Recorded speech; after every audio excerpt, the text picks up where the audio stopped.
ओम शांति। हम रूहानियत में रहेंगी तो रूहानी गुलाब का खुशबू फैला सकेंगी। देवी फैमिली और इस समय के फैमिली, दोनों फैमिली के कंट्रास्ट बाबा बताने आए हैं। तो फिर बाप के साथ कौन सा मेहनत करने से हम बाप के साथ का अनुभव कर सकेंगे, उसके बारे में बाबा आज बताएंगे। और हम कौन सा गुण धारण करेंगे, उसके बारे में बाबा आज बताने आए हैं। तो आइए आज की मूल्य सुनेंगे। ओम शांति। 1/3/2021 की साकार महावाक्य। बाबा कहते हैं, मीठे बच्चे, तुम्हें आपस में बहुत बहुत रूहानी स्नेह से रहना है। कभी भी मतभेद में नहीं आना है। प्रश्न, हर एक ब्राह्मण बच्चे को अपनी दिल से कौन सी बात पूछनी चाहिए? उत्तर है, अपनी दिल से पूछो। 1 नंबर पॉइंट, मैं ईश्वर की दिल पर चढ़ा हुआ हूँ। 2 नंबर पॉइंट, मेरे में देवी गुणों की धारणा कहाँ तक है? 3 नंबर, मैं ब्राह्मण ईश्वरीय सर्विस में बाधा तो नहीं डालता? 4 नंबर, सदा खिरखण रहता हूँ। हमारी आपस में एक मत है। 5वां नंबर, मैं सदा श्रीमत का पालन करता हूँ। गीत है, भोलेनाथ से निराला। ओम शांति। तुम बच्चे हो ईश्वरीय संप्रदाय, आगे थे आसुरी संप्रदाय। आसुरी संप्रदाय को यह पता नहीं है कि भोलानाथ किसको कहा जाता है। यह भी नहीं जानते कि शिव शंकर अलग अलग है। वह शंकर देवता है, शिव बाप है, कुछ भी नहीं जानते हैं। अब तुम हो ईश्वरीय संप्रदाय अथवा ईश्वरीय फैमिली, वह है आसुरी फैमिली रावण की। कितना फर्क है? अभी तुम ईश्वरीय फैमिली में ईश्वर द्वारा सीख रहे हो कि 1-2 में रूहानी प्यार कैसा होना चाहिए। 1-2 में ब्राह्मण कुल में यह रूहानी प्यार यहाँ से भरना है। जिनका पूरा प्यार नहीं होगा तो पूरा पद भी नहीं पाएंगे। वहाँ तो है ही एक धर्म, एक राज्य, आपस में कोई झगड़ा नहीं होता। यहाँ तो राजा ही है नहीं। ब्राह्मणों में भी देह अभिमान होने के कारण मतभेद में आ जाते हैं। ऐसे मतभेद में आने वाले सजाएं खाकर फिर पास होगी। फिर वहाँ एक धर्म में रहते हैं तो वहाँ शांति रहती है। अब उस तरफ है आसुरी संप्रदाय व आसुरी फैमिली टाइप। यहाँ है ईश्वरीय फैमिली टाइप। भविष्य के लिए देवी गुण धारण कर रहे हैं। बाप सर्वगुण संपन्न बनाते हैं। सब तो नहीं बनते हैं। जो श्रीमत पर चलते हैं वही बियमाला का दाना बनते हैं। जो नहीं बनेंगे वह प्रजा में आ जाते हैं। वहाँ तो डीटी गवर्नमेंट है। 100% प्यूरिटी पीस प्रॉस्पेरिटी रहती है। इस ब्राह्मण कुल में अभी देवी गुण धारण करने हैं। कोई तो अच्छी रीति देवी गुण धारण करते दूसरों को कराते रहते हैं। ईश्वरीय कुल का आपस में रूहानी स्नेह भी तब होगा जब देही अभिमानी होगी। इसलिए पुरुषार्थ करते रहते हैं। अंत में भी सबकी अवस्था एक रस एक जैसी तो नहीं हो सकती है।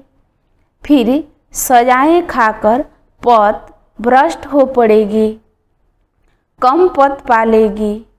ब्राह्मणों में भी अगर कोई आपस में खीरखंड होकर नहीं रहते हैं, आपस में लून पानी हो रहते हैं, देवी गुण धारण नहीं करते हैं, तो उच्च पद कैसे पा सकेगी? लून पानी होने के कारण कहाँ ईश्वरीय सर्विस में भी बाधा डालते रहते हैं, जिसका नतीजा क्या होता है?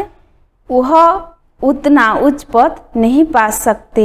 एक तरह पुरुषार्थ करते हैं खीरखंड होने का, दूसरी तरफ माया लून पानी बना देती है, जिस कारण सर्विस बदले डिसर्विस करते हैं। बाप बेट समझाते हैं तुम हो ईश्वरीय फैमिली, ईश्वर के साथ रहते भी हो। कोई साथ रहते हैं, कोई दूसरे गांव में रहते हैं, परंतु हो तो इकट्ठे ना। बाप भी भारत में आते हैं। मनुष्य यह नहीं जानते शिव बाबा कब आते हैं, क्या आकर करते हैं। तुमको बाप द्वारा अभी परिचय मिला है। रचता और रचना के आदि मध्य अंत को अब तुम जानते हो। दुनिया को पता नहीं है कि यह चक्र कैसे फिरता है। अभी कौन सा समय है, बिल्कुल घोर अंधियारे में है। तुम बच्चों को रास्ता बाप ने आकर सारा समाचार सुनाया है। साथ साथ समझाते हैं कि हे सालिग्रामों, मुझे याद करो।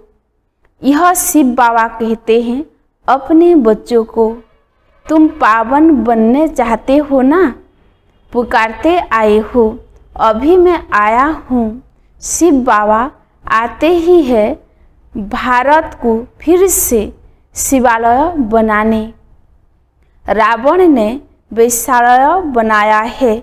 खुद ही गाते हैं कि हम पतित विशेष है। भारत सतयुग में संपूर्ण निर्विकारी था।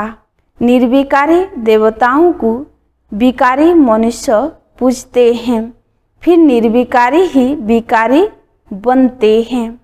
यह किसी को पता नहीं है। पूज्य तो निर्विकारी थे, फिर पुजारी विकारी बने हैं, तब तो बुलाते हैं हे पतित पावन आओ, आकर निर्विकारी बनाओ। बाप कहते हैं यह अंतिम जन्म तुम पवित्र बनो। माँ में कम याद करो तो तुम्हारे पाप कट जाएगी और तुम प्रधान से सुत प्रधान देवता बन जाएंगी। फिर चंद्रवंशी क्षत्रिय फैमिली टाइम में आएगी। इस समय हो ईश्वरीय फैमिली टाइप, फिर देवी फैमिली में 21 जन्म रहेगी। इस ईश्वरीय फैमिली में तुम अंतिम जन्म पास करते हो। इसमें तुमको पुरुषार्थ कर फिर सर्वगुण संपन्न बनना है। तुम पूज्य थे, बरोबर राज्य करते थे, फिर पुजारी बने हो। यह समझाना पड़े ना, भगवान है बाप, हम उनके बच्चे हैं तो फैमिली हुई ना। गाते भी है तुम माता पिता हम बालक तेरे, तो फैमिली ठहरे ना। अब बाप से सुघनेरे मिलती है। बाप कहते हैं तुम हमारी फैमिली बेशक हो, परंतु ड्रामा प्लान अनुसार रावण राज्य में आने के बाद फिर तुम दुग में आते हो तो पुकारते हो। इस समय तुम एक्यूरेट फैमिली हो। फिर तुमको भविष्य 21 जन्म के लिए वर्षा देता हूँ। यह वर्षा फिर देवी फैमिली में 21 जन्म कायम रहेगा। देवी फैमिली सतयुग त्रेता तक चलती है।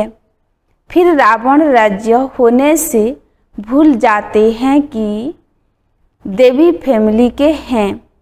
वाम मार्ग में जाने से आसुरी फैमिली हो जाती है। 63 जन्म सीढ़ी गिरते आए हो। यह सारी नॉलेज तुम्हारी बुद्धि में है। किसी को भी तुम समझा सकते हो। असूल तुम देवी देवता धर्म के हो। सतयुग के आगे था कलयुग। संगम पर तुमको मनुष्य से देवता बनाया जाता है। बीच में है यह संगम। तुमको ब्राह्मण धर्म से फिर देवी धर्म में ले आते हैं। समझाया जाता है लक्ष्मी नारायण ने यह राज्य कैसे लिया। उसने पहले आसुरी राज्य था, फिर देवी राज्य कब और कैसे हुआ। बाब कहते हैं कल्प कल्प संगम पर आकर तुमको ब्राह्मण देवताएं क्षत्रिय धर्म में ले आते हैं। यह है भगवान की फैमिली। सब कहते हैं गॉडफादर, परंतु बाप को न जानने के कारण निधन के बन गए हैं। इसलिए बाप आते हैं घोर अंधियारे से सोजरा करने। अब स्वर्ग स्थापन हो रहा है। तुम बच्चे पढ़ रहे हो, देवी गुण धारण कर रहे हो। यह भी मालूम होना चाहिए। शिव जयंती मनाते हैं। शिव जयंती के बाद फिर क्या होगा? जरूर देवी राज्य की जयंती हुई होगी ना। हेबिनेली गॉडफादर हेबिन की स्थापना करने हेबिन में तो नहीं आएगी। कहते हैं मैं हेल और हेबिन के बीच में संगम पर आता हूँ। शिवरात्रि कहते हैं ना, तो रात में मैं आता हूँ। यह तुम बच्चे समझ सकते हो। जो समझते हैं वह औरों को भी धारण कराते हैं। दिल पर भी वह चढ़ते हैं जो मनसा वाचा कर्मणा सर्विस पर तत्पर रहते हैं। जैसी जैसी सर्विस उतना दिल पर चढ़ते हैं। कोई ऑलराउंडर वर्कर्स होते हैं। सब काम सीखना चाहिए। खाना पकाना, रोटी पकाना, बर्तन माजना, यह भी सर्विस है ना। बाप की याद है फास्ट। उनकी याद से ही विक्रम विनाश होती है। यहाँ का वर्षा मिला हुआ है। वहाँ सर्वगुण संपन्न रहते हैं। अर्थात राजा रानी तथा प्रजा। दुख की बात नहीं होती। इस समय सब नर्कवासी हैं। सबकी उतरती कला है, फिर अभी चढ़ती कला होगी। बाप सबको दुख से छुड़ाए सुख में ले जाते हैं। इसलिए बाप को लिबरेटर कहा जाता है। यहाँ तुमको नशा रहता है। हम बाप से वर्षा ले रहे हैं, लायक बन रहे हैं। लायक तो उनको कहेगी जो औरों को राजाई पद पाने लायक बनाते हैं। यह भी बाबा ने समझाया है। पढ़ाने वाले तो बहुत आएगी, पढ़ने वाले तो बहुत आएगी। ऐसे नहीं कि सब 84 जन्म लेगी। जो थोड़ा पढ़ेगी वह देरी से आएगी, तो जन्म भी कम होगा ना।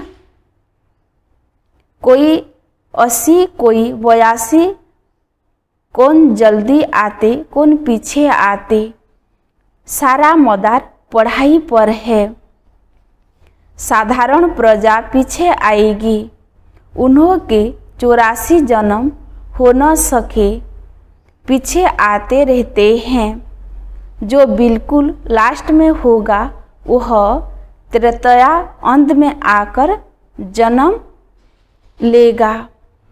फिर वाम मार्ग में जाते हैं, उतरना शुरू होता जाता है। भारतवासियों ने कैसे 84 जन्म लिए हैं, जो पावन थे वही अब पतित बने हैं, फिर पावन देवता बनते हैं। बाप जब आते हैं तो सबका कल्याण होता है, इसलिए इसको ऑस्पिशियस युग कहा जाता है। बलिहारी बाप की है जो सबका कल्याण करते हैं। सतयुग में सबका कल्याण था, कोई दुख नहीं था। यह तो समझाना पड़े कि हम ईश्वरीय फैमिली टाइप के हैं। ईश्वर सबका बाप है। यहाँ ही तुम माता पिता गाते हो, वहाँ तो सिर्फ फादर कहा जाता है। यहाँ तुम बच्चों को माँ बाप मिलती है। यहाँ तुम बच्चों को एडाप्ट किया जाता है। फादर क्रिएटर है तो मदर भी होगी, नहीं तो क्रिएशन कैसे होगी। हेवेनली गॉड फादर कैसे हेवन स्थापन करते हैं, यह भारतवासी जानते हैं, न वैश्यालय वाले ही जानते हैं। अभी तुम जानते हो नई दुनिया की स्थापना और पुरानी दुनिया का विनाश तो जरूर संगम पर ही होगा। अभी तुम संगम पर हो। अभी बाप समझाते हैं माँ में कम याद करो। आत्मा को याद करना है, परम पिता परमात्मा को। आत्मा को याद करना है, परमपिता परमात्मा को। आत्मा और परमात्मा अलग रहे बहुकाल। सुंदर मेला कहाँ होगा? सुंदर मेला जरूर यहाँ ही होगा। परमात्मा बाप यहाँ आते हैं, इसको कहा जाता है कल्याणकारी सुंदर मेला। जीवन मुक्ति का वर्षा सबको देते हैं, जीवन बंध से छूट जाते हैं। शांति धाम तो सब जाएंगे। फिर जब आते हैं तो स्वत प्रधान रहते हैं। धर्म स्थापन अर्थ आते हैं। नीचे जब उनकी जन्म संख्या बढ़े, जब उनकी जन्म संख्या बढ़े तब राजाई के लिए पुरुषार्थ करे, तब तक कोई झगड़ा आदि नहीं रहता। स्वत प्रधान से रोजों में जब आते हैं तब लड़ाई झगड़ा शुरू करते हैं। पहले सुख फिर दुख, अब बिल्कुल ही दुर्गति को पाए हुए हैं। इस कलयुगी दुनिया का विनाश, फिर सदयुगी दुनिया की स्थापना होनी है। विष्णुपुरी की स्थापना कर रहे हैं ब्रह्मा द्वारा। जो जैसा पुरुषार्थ करते हैं उस अनुसार विष्णुपुरी में आकर प्रारब्ध पाते हैं। यह समझने की बहुत अच्छी बातें हैं। इस समय तुम बच्चों को बहुत खुशी होनी चाहिए कि हम ईश्वरीय से भविष्य 21 जन्म का वर्षा पा रहे हैं। जितना पुरुषार्थ कर अपने को एक्यूरेट बनाएंगे, तुम्हें एक्यूरेट बनना है। घड़ी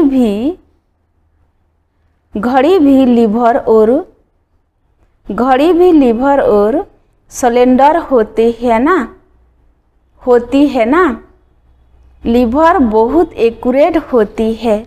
बच्चों में कोई एक्यूरेट बन जाते हैं, कोई अनएक्यूरेट हो जाते हैं तो कम पद हो जाता है।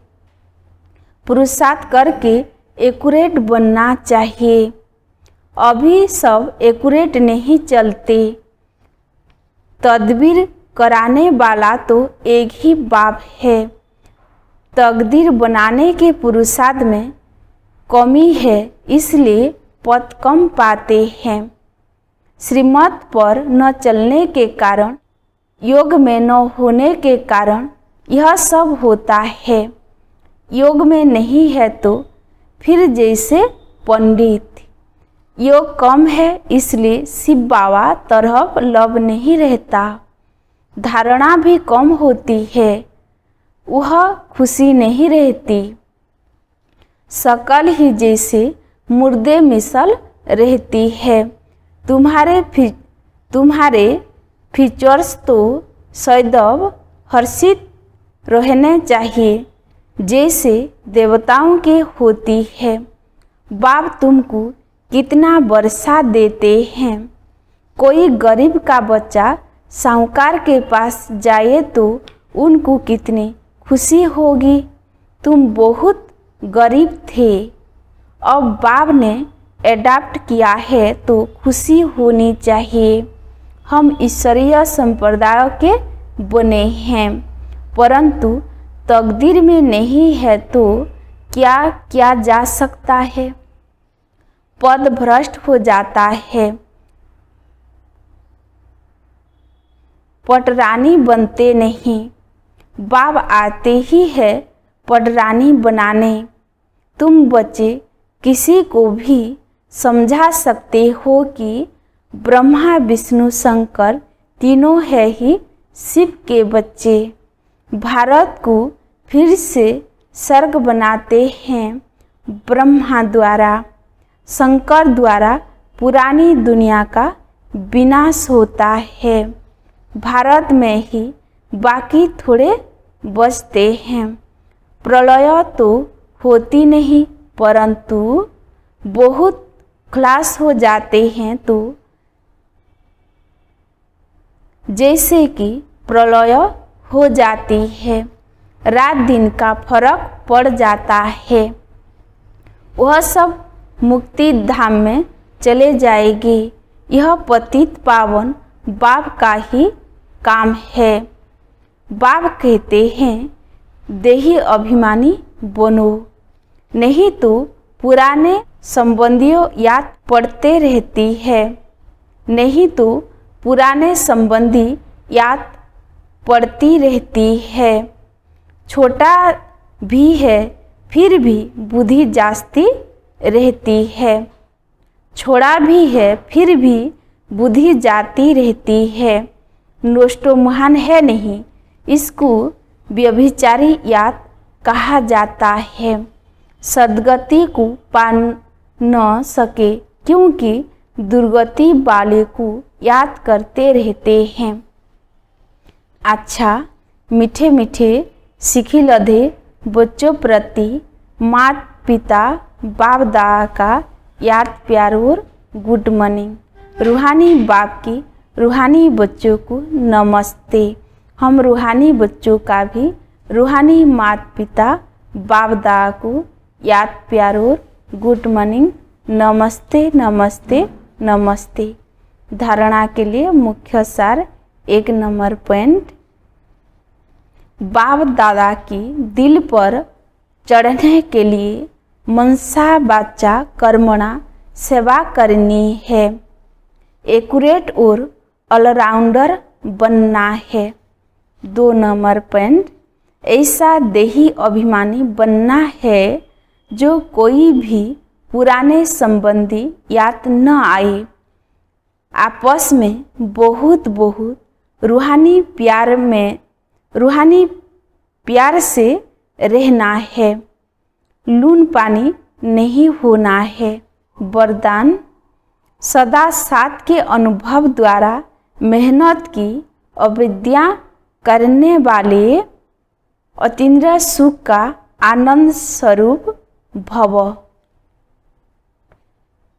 विस्तार, जैसे बच्चा अगर बाप की गोदी में है तो उससे थकावट नहीं होती। अपने पाँव से चले तो थकेगा भी, रुकेगा भी, यहाँ भी थकेगा भी, रोएगा भी।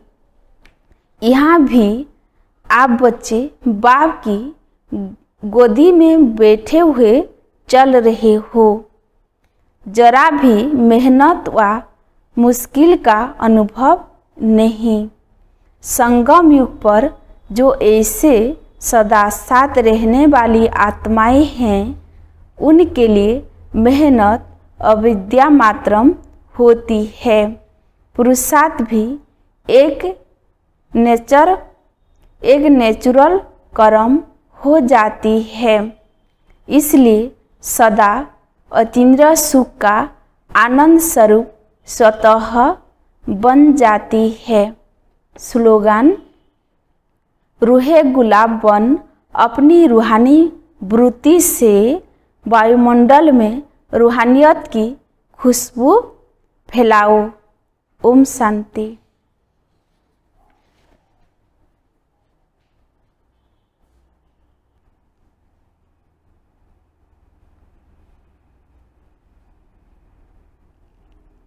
इस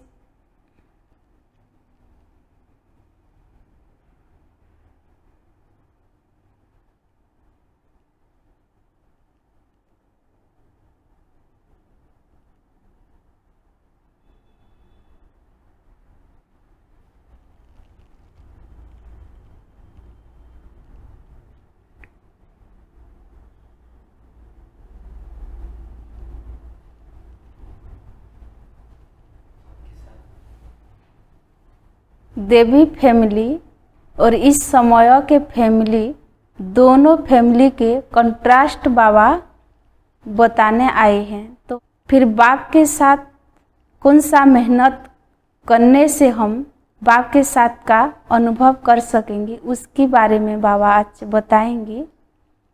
और हम कौन सा गुण धारण करेंगे, उसके बारे में बाबा आज बताने आए हैं।